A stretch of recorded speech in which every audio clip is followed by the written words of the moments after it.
You've got it, mate. Cool. All right, let's go then. Bosch Power Tools Perth Super 440, and we're wrapping up the Saturday action here. Broc Feeney's got himself a win and a 88812. Chazzy joining us from 11th on the grid to 3rd was a ripping drive, buddy. Well done. But we'll start with Broc. Just your thoughts today on another strong result in the first race. You couldn't quite get to the podium, but happy to bounce back and take a win? Yeah, no, I am. Pretty happy. Probably a little bit surprised to walk away with the win in that one. Just, got boxed in a little bit at the start. So running around in 4th, you probably didn't expect to play out like that. So, it was pretty unfortunate what happened to Woody there. And, we're able to capitalise on pretty tight racing and great pit stops from the crew. So I was a little bit disappointed earlier. I felt like, we were right in the podium fight for a lot of that and come up short. So to bounce back with a win there is awesome. So pretty happy. Man, you guys are nailing the 4 tyre stops at the moment, aren't you? Has that been something you guys have been working on away at the workshop as well? Yeah, so much. They've been putting such a big emphasis on it and the work going in and the infrastructure that's going into it and just the effort every day. You're going in and you're just seeing them working continuously on it and it's paying off so much. It's just allowing us to run different strategies, be more aggressive, and just gives us so many options. So it's such a big credit to the team. I think both of these results sort of come off the back of 2 great pit stops. So they've been doing a fantastic job there. Probably the real winners of today in our crew. And we're super appreciative of the work going on and it's great to get a result. Well done today, mate. Good job, buddy. Hey, Will, I just want to quiz you about the relationship between yourself and Broc at the moment. You guys are handling it really well. There was a moment in the first race today where Broc sort of opened the door for you to come through and have a crack at the win, and then it looked like you could have had a crack at trying to take the lead off him there as well. But just talk to me about managing that at the moment. Yeah, you obviously haven't been in our trailer and seen us together, but no, only joking. Yeah, it's been great. It's we have a great relationship working together, good mates, and I feel like you sort of know, Broc today made the decision himself to, open the door up out of the bowl and let me go and try and attack Woody, and just didn't have enough to get there. So, it's one of those things. And coming out of the pits today, we had a really good race. I was trying not to hit his rear bar too much, but no, it's been good. It's been great working together. I nearly wish I had a bit slower of a teammate though. He's been very good this year and doing a fantastic job. So I got to step up to the plate. Feel like my qualifyings have been letting me down. I think last year that was a little bit the case as well, and this year, it was great to get a pole at Tasmania, but we were 6th and 8th today and got 2 seconds off that. So we're having good comebacks, but just got to get those quality results up a little bit better. Thank you, mate. Speaking of comebacks today, that was a pretty cool drive, Chaz. Pulled off some good moves, Kai Allen and a few of the other guys in the early stages of that one as well. But just how happy were you with that pace to be able to drive through the field? Yeah, like you said, the first thing is I just had an amazing car in that race. So didn't expect to be standing on the podium today. Obviously, I probably wouldn't have if Woody didn't have an arm failure out there. He was just as fast as well. So, look, that's just motor racing when it happens. But, I was just really happy with the car speed. I was probably a little bit behind at 8 Ball in the first race. Didn't quite have the balance. But the guys really tuned it up for that race. And the thing was really, really fast. So, looking forward to tomorrow. Haven't had too much of a chance to debrief yet, but have the team got to the bottom of what happened with Woody's car and how that broke? The arm broke. It's not strong enough. Right.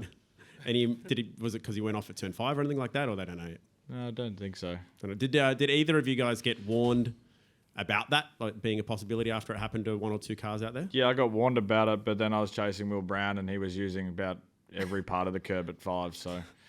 Yeah, if it was due to 5, mine would have broken. So I just pretended I didn't hear the radio call. Nice work. We'll open it up to the journos. Thank you. Congrats, boys. Question for all 3. It looked like there were heaps of marbles out there. Were you guys avoiding those towards the end? Because if you're out there, especially at about 3 and 4, you're in a bit of trouble. Yeah, there was some huge rubber balls at the end of the race there, and I think with a few laps to go, turn into turn 4, and there's one sort of bigger than a tennis ball, and you just sort of swerve to try and miss it. So it's the most I've seen in quite a long time. On the old soft tyre, I felt like we used to get a lot of marbles, and it was pretty bad out there. So I'm sure we'll get a sweep tonight. Hopefully it's a bit better tomorrow, but after a 200k race tomorrow afternoon, I think it's going to be pretty bad. But yeah, you're trying to avoid it pretty much at all cost out there. And Chaz, 3 tyres over 4 at the stop. Can you sort of expand on that decision and what led to that? I haven't spoke to the guys of why, but we we took 4 in the first one and we kind of had a little bit of a fumble there. So I think the guys have been practicing 2s, 3s and 4s. And between those guys, no doubt, probably felt a little bit more comfortable trying to do 3, especially after the first race. So I could only think that they would try something a little bit different. We were quite surprised how much we were in that race, I suppose, when the pack all kind of come together at the front. So, you try to take 3 to have a little bit faster pit stop and try and jump someone, you'll try and do it. But I think the net gain was kind of probably about the same in the pit stops for us. So we end up racing the same guys that were still in front of us. And last one, Will. Broc's got 4 wins now. You've got 1. I mean, what's it going to take to get a few more wins over Broc or anyone else, really? Yeah, thanks for pointing that out. I don't know. Do the same thing every weekend. You're washed, Will. They're telling you're washed. All right, you're done. Right. They've written you off. Turned 27 the other day. I'm done. No, I don't know. I think that it's a little bit of qualifying when Broc's starting in front of you every time, and he's does a great job in the race, and we've got a very similar car. It's hard to beat him. So at the end of the day, I've sort of, I know the qualifying needs to be a little bit better, and we're trying to improve that. But for the last however long I've been racing for, you try and qualify as best you can. So just slowly chipping away at it. Chaz, on the rebound, coming back and getting back to normal this weekend. I guess if you can just talk about that, is it a relief? Yeah, it's a massive relief. I mean, we're coming this weekend with to a track that's been a happy hunting ground, especially after last year. So it's a relief coming to here, still having the same performance that we kind of had last year, which is great. And I'm just grateful to get some points. It was starting to look a bit worrying there for a little bit halfway through the Sprint Cup and just slowly going down the numbers. So hopefully we can have another strong race tomorrow and solid put ourselves well inside that top 10. Obviously, the eyes are still on the finals for us. These guys are obviously duking it out pretty hard at the Sprint Cup at the moment. And they've got quite a hefty points lead over where I am. So we'll keep racing as hard as we can, and we'll see what we can do. But this weekend's been a lot of confidence for us. We didn't just run the same car. We run a similar philosophy, but a lot of different things that we've been trying and stuff as well. And I think, we'll see if that is a good direction after this round. So I'm looking forward to tomorrow, and then we'll see if we can get to the next track and still be strong. And just Broc, on your perspective of the battle with Will when you whichever one of you were coming out of the pits, I think it was you. Obviously that was a pretty decisive moment in the race, being able to hold him off there. Yeah, I knew it was going to be pretty tight. When I saw him pit behind me, I was a little bit worried. I'm like, man, did he do 2 or 4 tyres? And I knew it was going to be tight on exit, and obviously come up and was sort of right on my rear bar into turn 4. So I knew I just had to get out of turn 6 pretty much in front, and then I'd be able to hang on. He sort of tried to have a run on me around the outside at 4, and I was able to sort of get a good run through 5 and hold him off. But it's fun. I mean, not all the time you get to race your teammate like super, super hard in an intense battle when you're racing heaps of other guys. So it was good for us to sort of battle it out there. But I was happy with how the rest of the stint went on. Obviously, Chaz was super quick, but had some pretty good pace towards the end.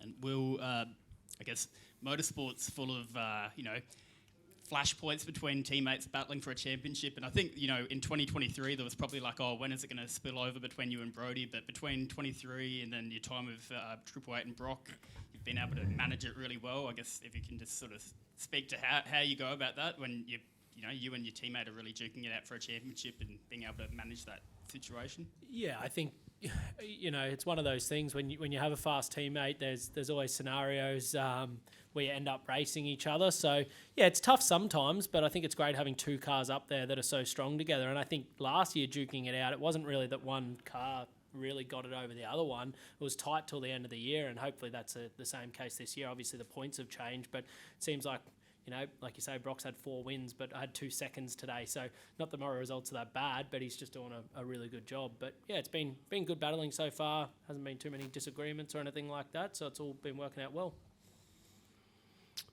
Hey, Broc, how do you think it'll play out over 200 Ks? We've seen a few teams going for different strategies on the Sunday race. Is that an open possibility tomorrow?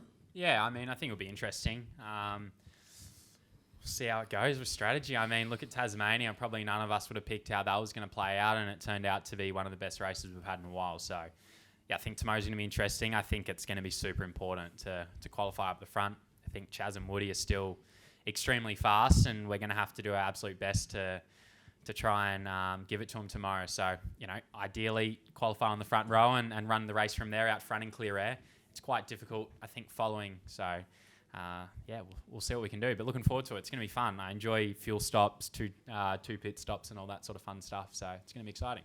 Chaz, it's funny, we come off the back of a 888 1-2, but I still feel like Walkinshaw is the team to beat tomorrow over 200 Ks. Do you feel like you guys are the team with the form tomorrow? I think we've had both our cars have been fast this weekend, and especially probably more so in race trim. Like, I didn't really feel that confident in qualifying, but I somehow got the Q1 quite well, and then obviously showed in Q2 that I really struggled on the super soft, and we were just out of the window. So, I think we learned a lot in that race. I thought we made the competitors better. We'll just have to see how we go tomorrow. Nothing's for certain in this. I started 11th, didn't expect to sit here, and who knows? This championship all year has been a little bit unpredictable. So, who knows? I'll put in the storylines. Someone you think's going to do good tomorrow, maybe not, might not. And a shootout will. Headline. Because Broc's going to give it to me, apparently. You're expected that. We haven't had a shootout. I don't think either of you guys have ever done a shootout lap here in Perth. It's been like 16 years or something. So we've seen a bit of Will this weekend needing a second lap to get the time done. So how do you think you'll do it in a shootout? Obviously, you can't do 2 laps. Yeah, I don't really know yet, to be honest. I'm not sure. I'll try and build as much tyre temp as you can to go for it. I think the biggest thing is turn 1's hard on that first lap. That's probably why people aren't pushing turn 1 and turn 4. Yeah, your front right seems down for turn 4, and turn 1 is a little bit of push, I find. But who knows? We'll try and get in the shootout, get through the top 10 first, and then work it out from there. All right. Last call to the room. Looks like I think we're done, guys. Thank you very much. Good luck tomorrow. Thanks for having us, guys. Appreciate it. You're welcome.